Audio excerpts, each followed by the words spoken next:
Je suis ravi effectivement qu'on puisse se retrouver ce soir parce que ce nouveau dîner prouve que le livre continue à vivre et à bien vivre à Saint-Cyr, et ça c'est une bonne nouvelle, une très bonne nouvelle même.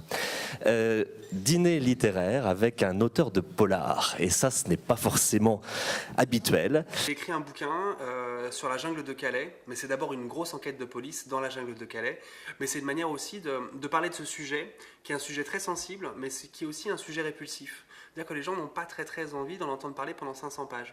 Donc ce que je fais, c'est que je crée une énorme enquête de police autour, qui est une sorte d'arnaque, qui va emmener le lecteur en fait à lire 500 pages sur la jungle de Calais. Pourquoi cette envie justement après l'armée? Pourquoi choisir la police? Et pourquoi choisir le 93 qui n'était pas une obligation en ce qui vous concerne? Non, c'était pas une obligation. J'ai terminé 7e de l'école des gardiens de la paix sur 1000 et quelques. Donc j'avais vraiment la possibilité de faire tous les jobs possibles, mais j'ai choisi le 93. Puis après j'ai fait l'école des officiers. J'ai terminé 20e sur 200. Donc là à nouveau, je me vante énormément. Pardon, je l'ai pas vu venir. Je suis désolé. Mais c'était pour vous dire que j'avais l'occasion de faire bien d'autres missions que celles attribuées à des petits flics sur le 93, et c'est pourtant là que j'ai voulu aller, parce que je savais qu'il y avait 25% de criminalité en plus, 50% de petite délinquance en plus, et que si je voulais apprendre ce job, je l'apprendrais jamais mieux que là où il y en a le plus. Et maintenant, ce bouquin, maintenant que je l'ai fait, maintenant que je l'ai écrit, et surtout maintenant que des gens que j'ai rencontrés dans la jungle m'ont fait l'honneur de me raconter leur vie, je me sens tributaire de ça, et je sens que je dois rembourser quelque chose, et c'est bien normal. C'est-à-dire que j'écris un bouquin avec leurs histoires, donc j'ai demandé à mon éditeur de m'offrir 1 an de promotion. Normalement, un livre, c'est 3 mois de promotion.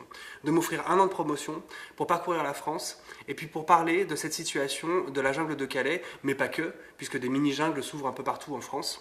Nous sommes de retour avec Olivier Norek pour parler, vous avez compris son cheminement, vous avez compris son parcours. Il y a donc eu ce concours de nouvelles au féminin.com. Et puis Code 93, un premier roman qui sort et qui fonctionne bien. Bon accueil des critiques, des libraires, du monde du livre, bon accueil des lecteurs aussi. Comment avez-vous vécu cette période? La première fois que vous avez vu votre livre dans la vitrine d'une librairie, votre impression? Alors c'est très particulier parce que Code 93, je l'ai écrit, j'étais toujours policier en active. C'est-à-dire qu'en fin de compte, je l'ai écrit le soir, de 22h à 4h du matin. Et puis après, je dormais 3 heures. Et puis après, j'allais travailler. Ce qui fait qu'en fin de compte, j'ai passé quasiment une année en mode un peu zombie. Et je savais pas trop ce que j'étais en train de faire parce que c'était à chaque fois dans des moments un peu éthérés, un peu en plein milieu de la nuit. C'était comme une expérience personnelle, comme une introspection. C'est une grosse enquête de police, mais ça parle surtout du quotidien des flics sur le 93. Et je ne savais pas du tout quel retour il pourrait y avoir sur un bouquin pareil, parce que je ne savais pas non plus de quoi je serais capable sur 500 pages.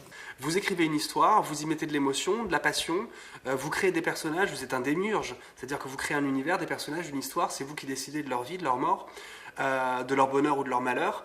Et puis à la fin, vous avez un objet livre, et vous vous demandez, est-ce qu'il est bon?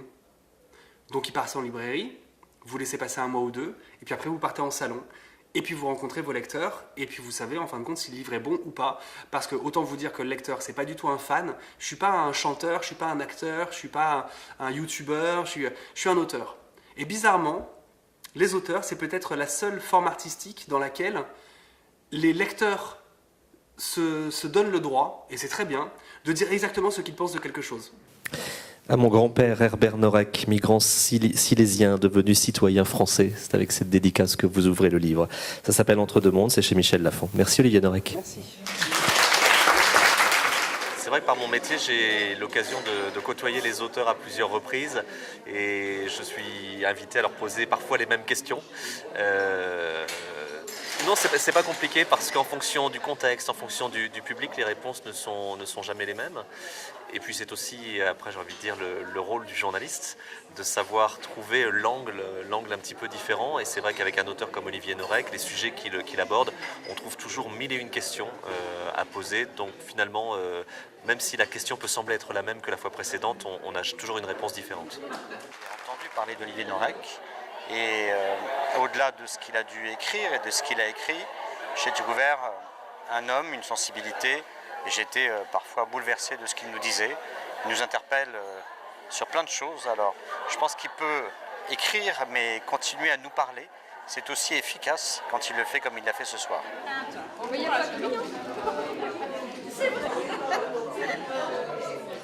Là, il y aurait une photo à prendre aussi.